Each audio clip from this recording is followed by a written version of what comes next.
Hello students, welcome to my channel Learn English with Tanu. Today we are going to start up with the part 4 of preposition. हम लोग already 3 parts की videos कर चुके हैं. अगर आप लोगों ने वो वीडियोस किसी भी रीजंस की वजह से मिस किया है तो आप मेरे चैनल की प्लेलिस्ट में जाके ट्यून इन कर सकते हैं और वो वीडियोस को देख सकते हैं.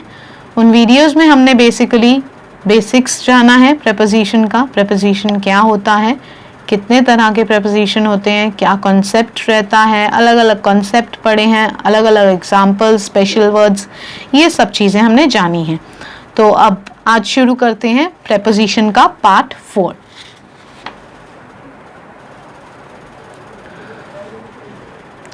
अगर आप लोगों ने प्रेपोजिशन के बाकी के पार्ट्स नहीं देखे तो आप पहले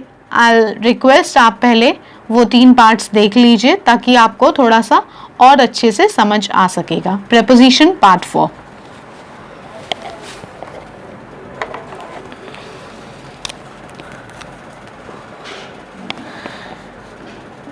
देखिए दोस्तों, कुछ इम्पोर्टेंट कंसेप्ट अभी बचा है प्रेपोजिशन का.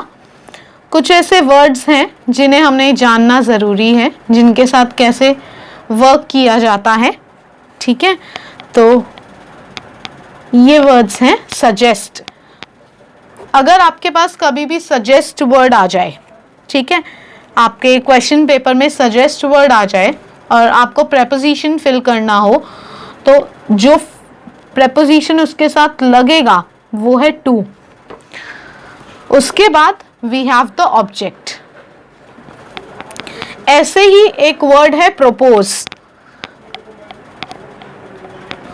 प्रपोज के साथ भी जो प्रेपोजिशन लगता है वो है टू और उसके बाद आता है आपका ऑब्जेक्ट. एक वर्ड है हमारा, एक और कंसेप्ट है हमारा वर्ड सजेस्ट और प्रपोज के साथ.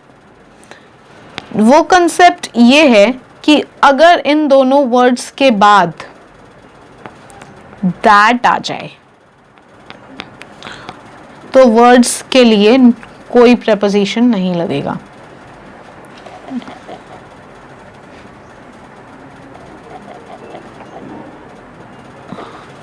ठीक है. For example,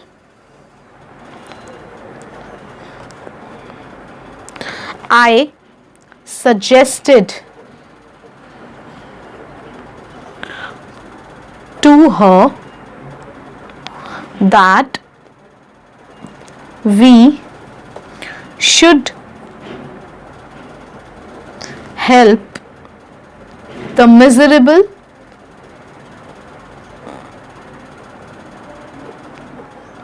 from COVID-19.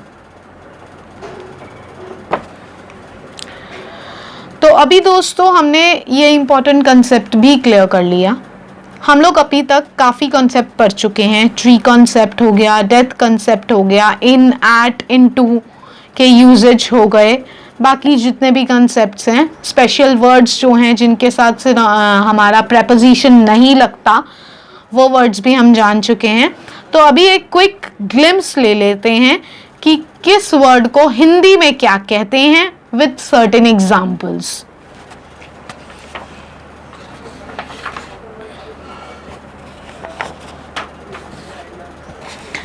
अब ये हमारी कुछ लिस्ट है प्रेपोजिशन की. कुछ 10-15 प्रेपोजिशंस हैं जो हम ऑलरेडी पढ़ चुके हैं, जिनके बारे में जान चुके हैं, बट फिर भी उनके लिए एक ग्लिम्स लेना ज़रूरी है ताकि हम बाकी का कॉन्सेप्ट भूलें ना.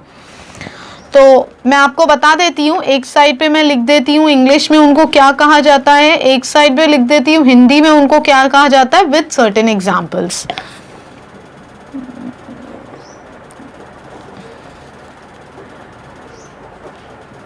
अगर आप हिंदी साथ में लेके चलेंगे तो आपके लिए समझना थोड़ा सा इजी हो जाएगा चीज़ों को, क्योंकि कई बार क्या होता है कि लेमैन भी कुछ चीज़ें जानना चाहते हैं, समझना चाहते हैं, तो उनके लिए ये बहुत ज़रूरी है कि आप एक हिंदी ट्रांसलेशन रख के चलिए जो भी वर्ड आप यूज़ कर रहे हैं उनका. तो हमारा जो पहला प्रेपोजिशन है इस लिस्ट में वो है टू. टू का मतलब होता है, हम सबको पता है, को। सो एग्जाम्पल इसका रहेगा, Reena is going to school. कहाँ जा रही है रीना? स्कूल जा रही है, तो Reena is going to school. Similarly हमारा सेकेंड वर्ड जो रहेगा वो रहेगा इन। इन का हिंदी ट्रांसलेशन होता है में।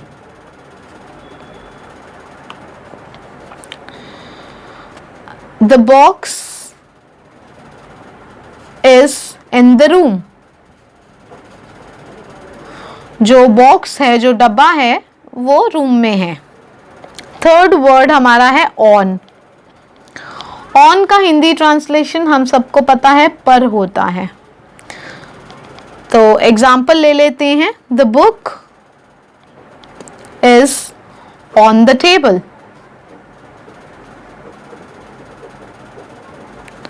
फोर्थ वर्ड जो हमारा है वो है बाय। बाय का मतलब होता है साथ। She is standing by the wall. वो दीवार के साथ खड़ी है।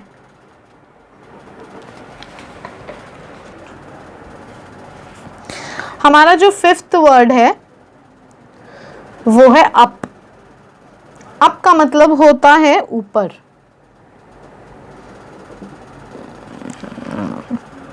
The cat climbed up the tree.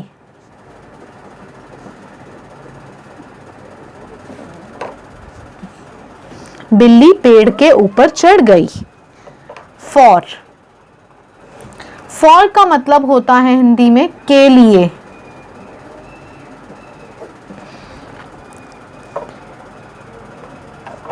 Studying English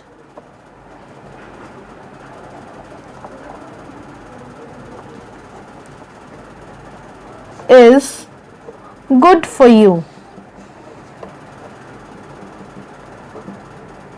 English पढ़ना आपके लिए अच्छा है। हमारा जो सेवेंथ वर्ड रहेगा वो रहेगा फ्रॉम। फ्रॉम का मतलब होता है हिंदी में से। Manya is coming from school.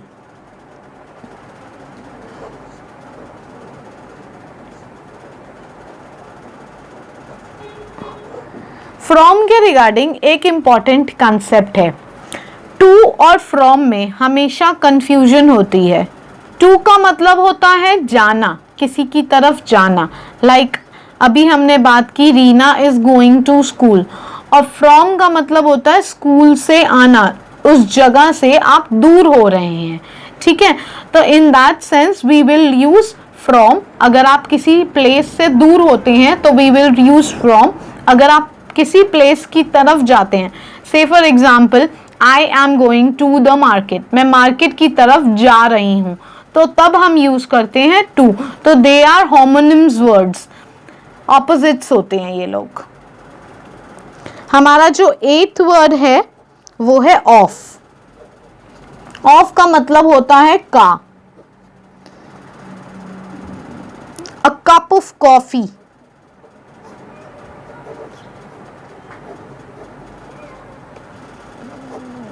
Ninth word is with. With का मतलब होता है साथ से। ठीक है दोस्तों, he is playing with his sister. वो अपनी बहनों के साथ खेल रहा है।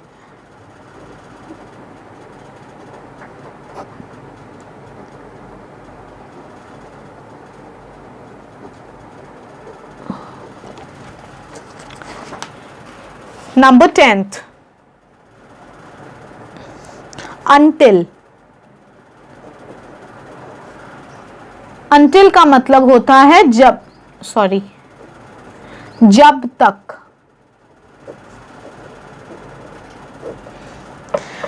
You keep on studying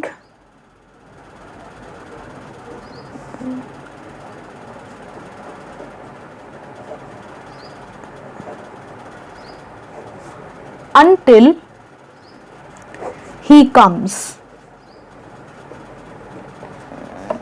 Number 11th, upon. Upon का मतलब होता है ऊपर. He carefully placed the vase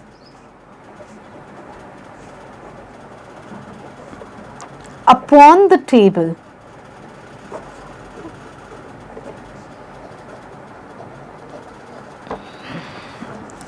Number 12th, about. About को हिंदी में बोलते हैं बारे में. हम लोग नॉर्मली बोलते हैं ना, जब हम किसी से फर्स्ट टाइम मिलते हैं तो वो हमें बोलता है tell us something about you, मुझे अपने बारे में कुछ बताइए.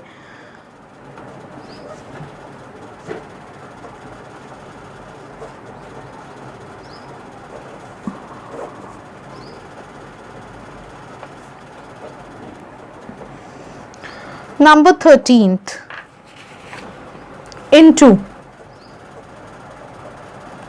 She fell into the river. into का कॉन्सेप्ट हम लोग ऑलरेडी समझ चुके हैं पार्ट 2 या पार्ट 3 में. ठीक है, तो आप एक बार देख लीजिएगा. मैंने ऑलरेडी बहुत अच्छे से समझा रखा है into का कॉन्सेप्ट. फिर भी अगर आपको कोई भी कंफ्यूजन होती है या कोई कॉन्सेप्ट नहीं क्लियर होता है तो आप मुझे कमेंट कर सकते हैं. whenever I'll be free, I'll surely reply back your comments and try to solve your problems. 14th is like. into को हिंदी में बोलते हैं अंदर. like का मतलब होता है जैसे.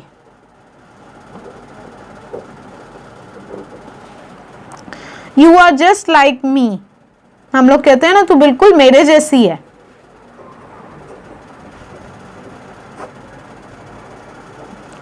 And last but certainly not the least, the 15th word is since. since का मतलब होता है से, और ये जनरली टाइम के लिए यूज होता है, समय के लिए यूज होता है. तो इसके लिए एक छोटा सा एग्जाम्पल ले लेते हैं. I haven't met Renu since Monday. This is all about preposition. दोस्तों, we'll be soon coming up with some more videos. और आप लोग अगर आपके कोई doubts हैं तो आप लोग मुझे comment कर सकते हैं. I'll be soon replying up with your doubts as well. So till then, keep liking, sharing and subscribing my channel. Press the bell icon for more updates. Thank you and bye bye. Take care.